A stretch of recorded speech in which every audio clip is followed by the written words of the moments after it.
নমস্কার, কেমন আছো সকলে? আশা করি সকলে অনেক অনেক ভালো আছো। আজ তোমাদের সকলের সামনে একটু অন্য ধরনের একটা ভিডিও নিয়ে এসেছি। এই যে গাছটাতে দেখছো পাতা তুলছে মা, এই গাছটা হচ্ছে তিতে পাটের গাছ। পাট হচ্ছে একটা মিষ্টি পাট হয়, কিন্তু এটা হচ্ছে তিতে পাট। এই যে পাট গাছ, এই গাছের পাতাগুলোকে তুলে রোদ্দুরে শুকনো করে পেকে রাখা যাচ্ছে হয়। নিচের দিকে কত পাতা তারপর বলো।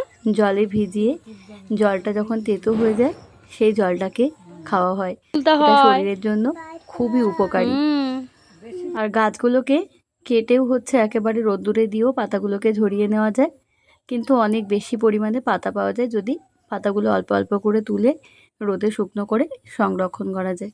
আর তারপরে দেখো বাগানে এখন মা হচ্ছে সবজি তুলছে। গাছে কিছু ঝিঙে হয়েছিল, সেই ঝিঙেগুলোও পেড়ে নিচ্ছে।